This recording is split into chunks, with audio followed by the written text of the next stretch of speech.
You might think we've covered an awful lot of what makes Twitter tick at this point, but you're still missing out on something pretty important: the social aspect. So far we've only discussed creating content and putting things out there, but of course Twitter isn't just about output, it's about input too.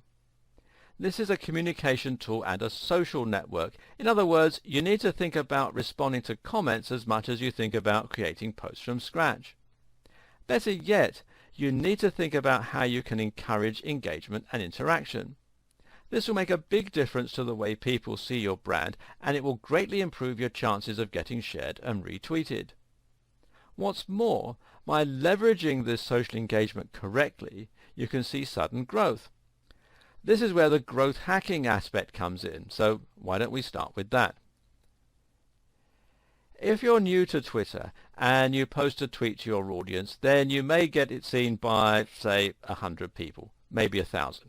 This is pretty good. If your post gets retweeted by one of those 1,000 people and they are an average user, then it may get seen by 100 to 300 more people on top of your original 1,000. This is also pretty good. Better yet, if someone enjoys that tweet, they might start following you. Thus, you've got a new follower. But imagine if your post were retweeted by someone like Bill Gates. Suddenly, that message would be seen by millions of users. He currently has 24.6 million followers, thousands of which would probably retweet it to their thousands of followers. Some of Bill Gates' own followers would probably have millions of followers in their own right, so this effect would be repeated potentially many times over.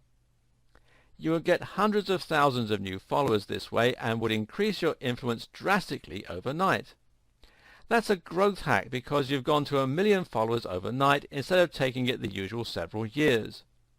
This particular growth hack is using a technique called influencer marketing, where you're relying on the influence of someone already established on Twitter to give you that boost and that head start. Now, influencer marketing will always involve an element of luck, and you can never guarantee that it's going to work.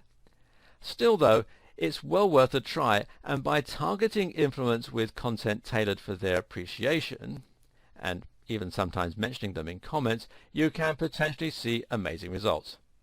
Oh, and a tip: don't go after Bill Gates right away.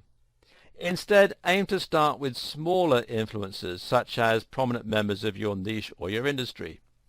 Look for someone with about 1,000 followers and then someone with 100,000 followers and build your way up to the top. You can also get great success from mentioning other businesses and having them mention you. That way you can quickly share your followers with one another. This can even work with direct competitors, but you're more likely to be successful with business partners and companies that provide supplementary services to your own.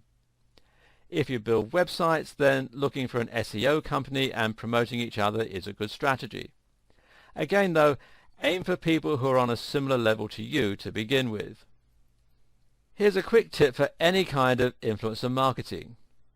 Real-world strategies always work best. Too often people find the email address or the Twitter account of an influencer and think, great, a connection. In reality though, that person is not a connection. A connection is someone who actually feels that they know you, at least a little, and who is willing to help you out. You can accomplish this in 2 minutes if you meet someone in person, whereas it takes a lot longer to get to that level via emails. This is why networking events and trade shows are so valuable.